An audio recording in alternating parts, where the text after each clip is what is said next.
जानिए, ज्ञान का भंडार संस्कृत है, दादी माँ, भारतीय भाषाएं, इसकी बेटियां और अंग्रेजी इसकी पोती। Dear friends, yesterday we discussed about journey from Eurocentric world to Bharat-centric world, or journey from Stockholm Syndrome to Vishwaguru Bharat, or journey from dark moon night to full moonlight. You may think that it against the particular language, English, but this is the journey to salute the grandmother of all languages, Sanskrit, and develop a desirable attitude that grandmother Sanskrit has two daughters, Greek and Latin language, and English is daughter of these languages. Therefore, Pitra in Sanskrit is father in English, Bhratra in Sanskrit is brother in English, and Matra in Sanskrit is mother in English. That means English may also be accepted as member of divine language, family of Sanskrit due to its origin from Sanskrit. And this is the reason that most respected Param Shade Krishna Paramhans ordered Param Pudnya Swami Vivekananda to accept and adopt English language to communicate about the glory of Sanatan.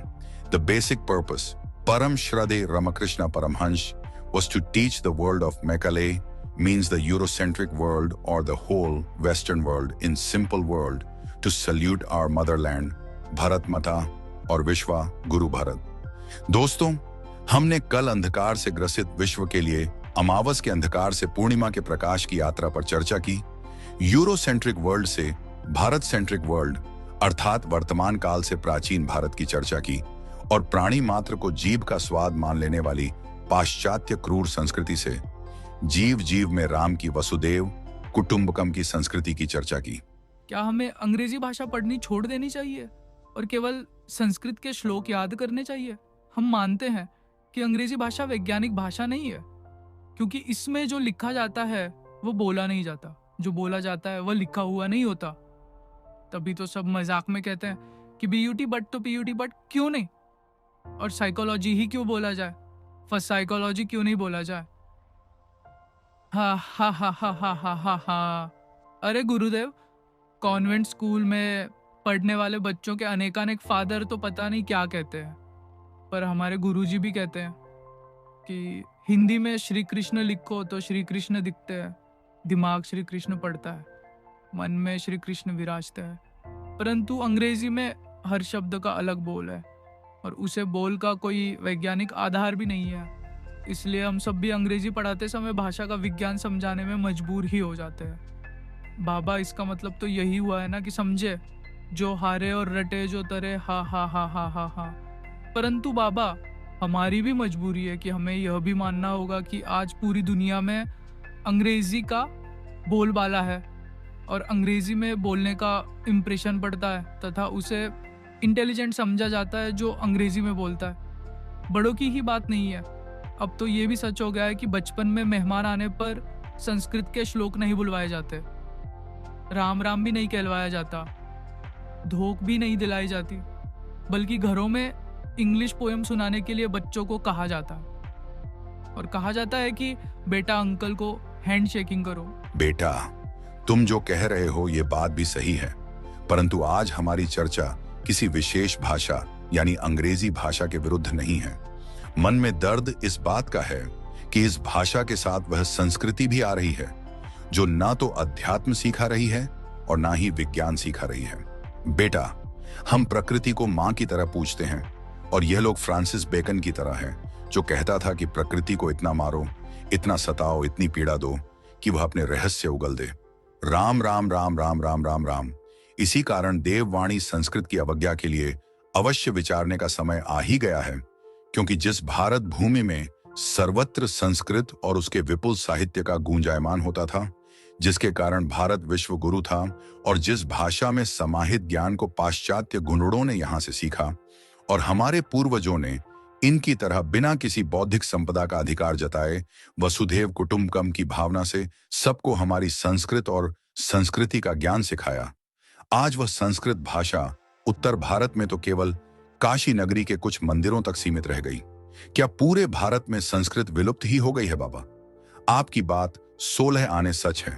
हमने भी तो केवल कर्मकांड में संस्कृत को पंडित जी को बोलते हुए सुना है, वरना तो संस्कृत सुनने पढ़ने के लिए कहां बची है।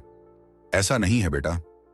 मैंने खुद ने दक्षिण भारत में परम पूजनीय त्रेलंग स्वामी, जिनको वॉकिंग शिवा ऑफ वाराणसी कहा जाता है, कि जन्मभूमि कुमली, जो विशाखापट्टनम से 60 से 70 किलोमीटर दूर है, वहां मातृशक्ति को समूह में संस्कृत भाषा में शुद्ध रूप से विष्णु सहस्त्रनाम करते हुए सुना है। यह गायन ठीक वैसा ही है जैसे हमारी मातृशक्ति विवाह आदि के अवसर पर गीतों के माध्यम से भारत की संस्कृति को जीवित रखे हुए हैं। सुनो बेटा, दक्षिण भारत में तेलुगु में देववाणी संस्कृत सहज रूप से व्याप्त है।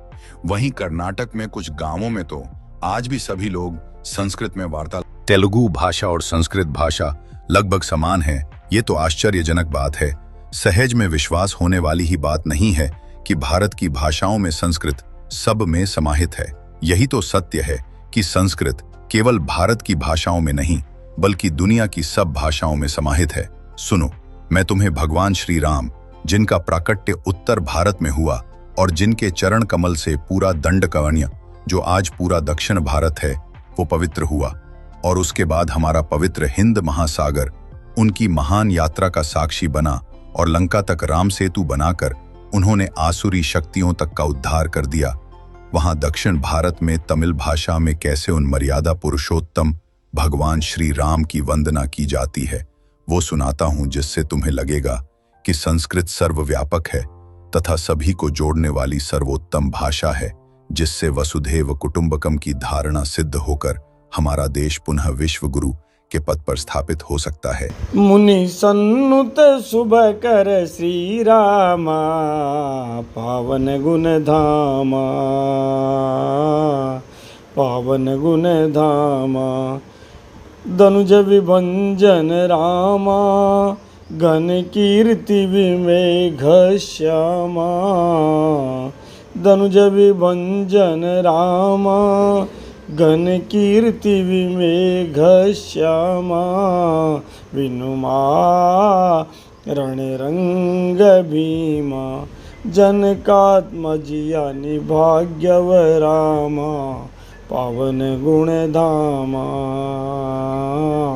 पावन गुण धामा। अरे वाह बाबा, थोड़ी सी संस्कृत जानने से तेलुगु भी आसानी से समझ में आ रही है। हम बच्चे तेलुगु भाषा में गा तो नहीं सकते, पर हमें यह समझ में आ रहा है कि भगवान श्री राम पावन गुण के धाम हैं। वे मुनियों की रक्षा के लिए सदैव खड़े रहते हैं। वे राक्षसों को उद्धार कर देते हैं। उनकी कीर्ति काले मेघ के समान चारों तरफ व्याप्त है। युद्ध क्षेत्र में उनके मुकाबले कोई अद्भुत वीर ही नहीं है, और माता जानकी के तो भाग्य ही भगवान राम है। सचमुच भगवान राम गुणों के पावन धाम है। हाँ बेटा, हमारी संस्कृत भाषा बहुत सहज है और संस्कृति का आधार भी है, परंतु वर्तमान काल में दक्षिण भारत के कुछ हिस्सों को छोड़कर सजशेष भारत में संस्कृत पढ़ना, पढ़ाना, बोलना, सुनना ही छूट गया है, जिससे हमारी संस्कृति में समाहित ज्ञान, विज्ञान और अध्यात्म विलुप्त सा होता जा रहा है। शिक्षा विश्व से जुड़ाव के लिए हमारे लिए अंग्रेजी शिक्षा अनिवार्य रहनी चाहिए, परंतु भारतीय ज्ञान के सर्वोच्च शिखर को जानने के लिए शिक्षा एवं प्रतियोगी परीक्षाओं में संस्कृत का ज्ञान भी अनिवार्य होना चाहिए। परम श्रद्धेय विवेकानंदा के ज्ञान का आधार संस्कृत था और अभिव्यक्ति का आधार अंग्रेजी भाषा थी।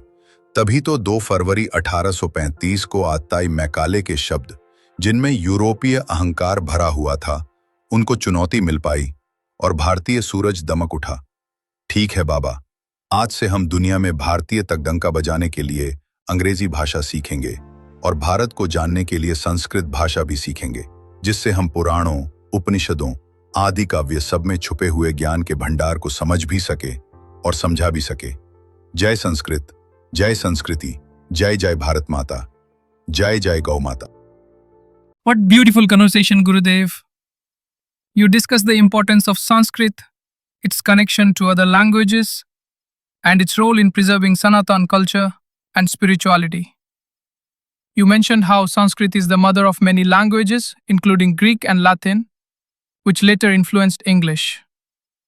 You are also highlighting the significance of understanding Sanskrit to appreciate science and spirituality.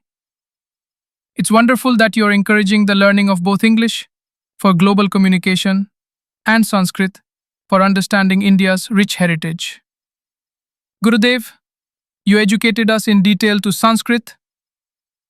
Discover the secrets of Sanskrit, the grandmother of language, to unlock our Sanatan, Sanskriti's rich heritage. Finally, you created the situation in which we learned that Sanskrit is the language of spirituality, science, and culture, and therefore everybody must learn Sanskrit to understand soul of Bharat Mata.